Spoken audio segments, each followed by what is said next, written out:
Assalamualaikum warahmatullahi wabarakatuh. Saudaraku yang baru bergabung, monggo silakan. Dan jangan lupa ini untuk di-share nantinya pada teman-teman atau saudara-saudara yang suka menanam secara organik. Dan mohon maaf saudaraku, jangan di skip ya, biar jelas. Kalaupun tidak jelas nanti bisa diulang-ulang. Saya akan jelaskan antara kompos, semacam kompos atau biang atau apa. Biang kompos atau starter kompos itu fungsinya untuk membantu mempercepat penguraian. Hanya beda di nama. Contoh, kamu dan Anda. Jelas ya? Kamu dan Anda. Kompos yang sudah jadi itu bisa digunakan untuk starter atau biang untuk mempercepat proses dekomposisi bahan organik. Di sini beda nama dan beda tahap nama. Jika kompos digunakan ke tanah yang ada tanamannya, maka disebut pupuk kompos yang akan jadi makanan untuk mikroorganisme tanah. Sifatnya membentuk sesuatu unsur hara. Jika diberikan ke media pengomposan, maka disebut starter atau biang untuk pengomposan. Bisa disebut starter kompos atau biang kompos. Kompos ini tidak semena-mena langsung bisa memberikan nutrisi pada akar tanaman, tapi dia akan diproses oleh mikroorganisme yang ada di tanah sehingga membentuk unsur hara dan tukar kation di dalam tanah. Ini adalah rincian kompos. Jika sebutan kompos diglobalkan, maka bisa menyebut kompos adalah pupuk. Di sini perbedaan kompos dan pupuk hanyalah sebuah proses. Berbeda dengan pupuk cair. Pupuk cair bisa langsung diserap oleh tanaman dengan unsur kimia bla bla bla bla bla ya situlah. Pupuk cair langsung diserap oleh akar tetapi cepat habis. Kalau pupuk padat lama diserap karena masih melalui proses di dalam tanah, tapi dia awet, saudaraku. Secara singkatnya, pupuk kompos atau biang kompos itu nggak ada beda. Yang berbeda adalah pupuk cair dan pupuk kompos. Meski tujuannya sama untuk memberikan unsur hara dan nutrisi bagi tanaman. Lain lagi dengan pupuk pada kimia yang berupa NPK. NPK apa saja? Jika disandingkan dengan kompos, karena NPK bisa larut dengan air sedangkan kompos tidak bisa. Kalau mau membandingkan pupuk yang disebut pupuk, maka jangan membandingkan pupuk NPK itu dengan kompos. Kita harus membandingkan pupuk NPK itu dengan gula pasir. Karena NPK bisa larut dalam air, sedangkan kompos tidak bisa larut dalam air.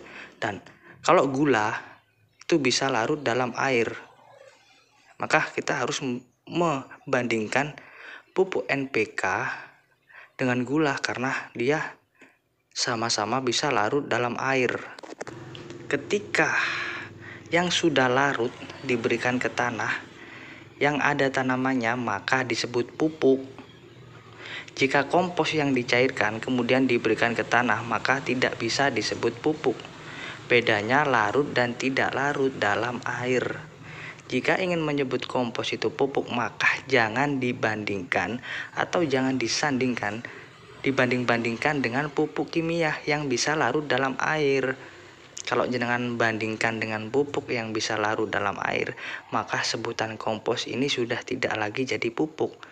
Dia akan berubah menjadi sebutan makanan mikroorganisme tanah yang akan memberikan unsur hara.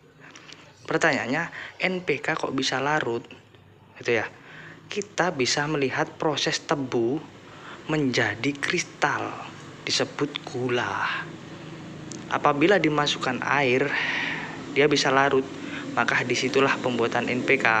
Saya tidak menyebut NPK adalah gula, tapi itu perbedaan antara pupuk. Perbedaan antara pembuatan pupuk.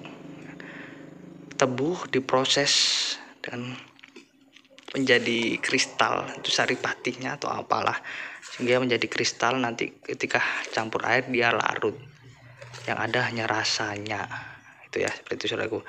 Sekarang gini, tugasnya dengan yang pertama ya, mau nguji pupuk kompos ini ya, atau starter kompos atau biang kompos ini. Ambil 1 sendok makan kompos yang sudah jadi, masukkan dalam botol aqua, isi air leri. Botol aqua 1,5 liter itu isi dengan air leri 70%. Jadi masih ada ruang kosong nantinya ya. Dari botol tambahkan 1 sendok makan gula. Tambahkan gula 1 sendok makan. Nah, ini akan mengalami proses dekomposisi atau fermentasi, atau bisa disebut juga memperbanyak mikroorganisme. Ya. Setelah 2 minggu proses dekomposisi selesai, akan menjadi pupuk cair, pupuk organik cair. Bukan lagi disebut pupuk kompos, melainkan pupuk cair karena sudah melalui proses fermentasi cair. Ya. Dan yang ketiga, ambil 100 gram kompos yang sudah jadi, masukkan ke dalam air 5 liter, kemudian tambahkan gula dan air cucian beras. Diamkan 6 jam atau 12 jam. Lalu gunakan untuk melakukan pengomposan bahan organik padat yang masih mentah. Ini disebut biang atau starter kompos. Yang ketiga, saudaraku, gunakan starter biang kompos pada tanah yang sudah ada tanamannya. Maka ini disebut secara global adalah pupuk. Di sini sangat jelas, tidak ada bedanya di antara semua itu. Yang berbeda sebutan proses demi proses, tempat menempatkan sesuatu tersebut yang bahan bakunya adalah sama. Nah, di sini kalau jenengan belum ada yang jelas, saudaraku bisa mengulang-ulang perkataan saya. Dan jangan lupa saudaraku, ini untuk di-share biar semua tahu, paham tentang kompos ya, antara pupuk atau tidak. Nah, akan saya sajikan juga cara membuatnya. Ini untuk pengertian saudaraku. Terima kasih. Assalamualaikum warahmatullahi wabarakatuh.